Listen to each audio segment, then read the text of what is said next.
नमस्कार। चलिए आज बात करते हैं आधुनिक भारत के बनने की कहानी की। ये सिर्फ इतिहास की कुछ तारीखें नहीं हैं, बल्कि ये एक साम्राज्य के अंदर से एक राष्ट्र के जन्म की एक बहुत ही पेचीदा, नाटकीय और सच्ची कहानी है। तो इस सफर की शुरुआत एक बहुत ही बुनियादी सवाल से करते हैं। आखिर एक साम्राज्य से एक राष्ट्र का जन्म होता कैसे है? सोचिए जरा इस पे। ये सवाल हमें सीधा भारत की आज़ादी की कहानी के दिल में ले जाता है और हमें ये समझने में मदद करता है कि राष्ट्रवाद असल में होता क्या है। इसे समझने के लिए बेनेडिक्ट एंडरसन का एक कॉन्सेप्ट है, इमेजिन कम्युनिटी या कल्पित समुदाय। इसका सीधा सा मतलब यह है कि कोई भी देश सिर्फ जमीन का एक टुकड़ा नहीं होता। ये तब बनता है जब करोड़ों लोग, जो शायद एक दूसरे से कभी मिलेंगे भी नहीं, फिर भी एक दूसरे से जुड़ाव महसूस करते हैं, एक अपनेपन का रिश्ता। जैसे सोचिए, एक क्रिकेट मैच में पूरा देश कैसे एक हो जाता है। बस वही साझा पहचान उन्हें एक राष्ट्र बनाती है। और भारत के लिए ये साझा पहचान कॉलोनियल रूल यानी औपनिवेशिक शासन की भट्टी में तैयार हुई। ब्रिटिश राज एक बहुत बड़ा विरोधाभास था। एक तरफ इसने भारत को ऐसे जोड़ा जैसा वो पहले कभी नहीं था, लेकिन दूसरी तरफ इसने समाज में ऐसी दरारें भी पैदा कर दी जो शायद आज तक पूरी तरह नहीं भर पाई हैं। और यही विरोधाभास सबसे दिलचस्प है। पहली बार एक पैन इंडियन पहचान बनाने में ब्रिटिश शासन ने ही मदद की। कैसे?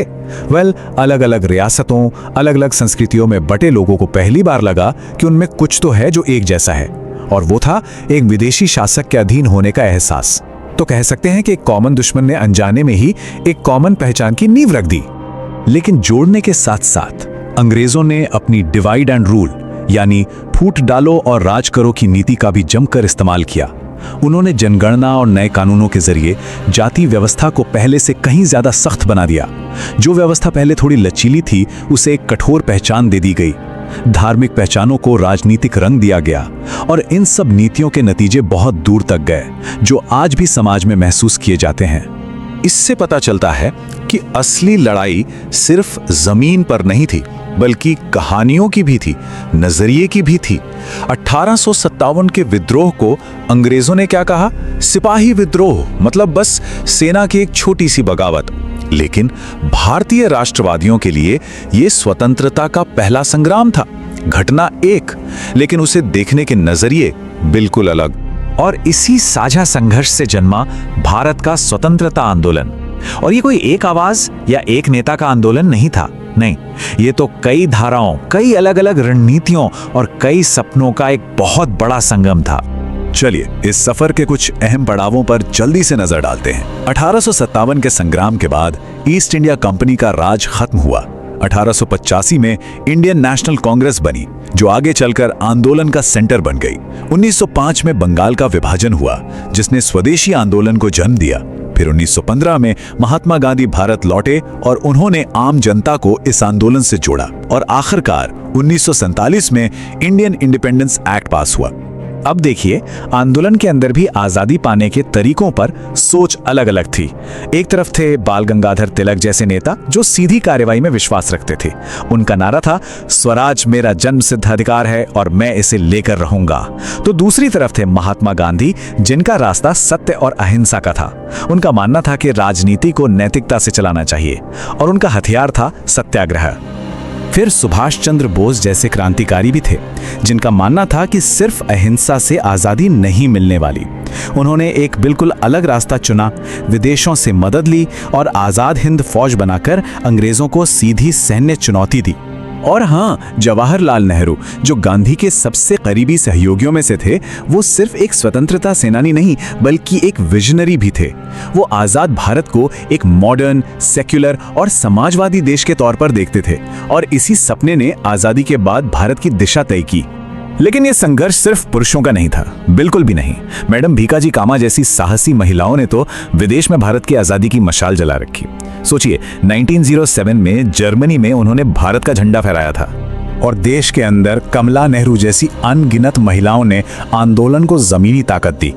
असहयोग आंदोलन के दौरान उन्होंने महिलाओं को जोड़ा, और जब उनके पति जवाहरलाल नेहरू जेल में थे, तो उनकी जगह पर उन्होंने मोर्चा संभाला था। लेकिन सबसे जरूरी बात यह है कि यह आंदोलन कुछ जाने पहचाने चेहरों का ही नहीं था, ये करोड़ों आम लोगों का आंदोलन था। गांधी का नमक सत्याग्रह याद है? हजारों आम भारतीय किसान, मजदूर सब अंग्रेजी कानून तोड़ने के लिए मीलों पैदल चले थे। आजादी की असली ताकत तो वही लोग थे।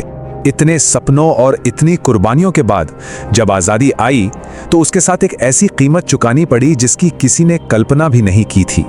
अब हम कहानी के सबसे दर्दनाक हिस्से पर आते हैं, विभाजन का सदमा। 15 अगस्त 1947 को भारत आजाद हुआ, लेकिन एक नहीं बल्कि 2 देशों के रूप में।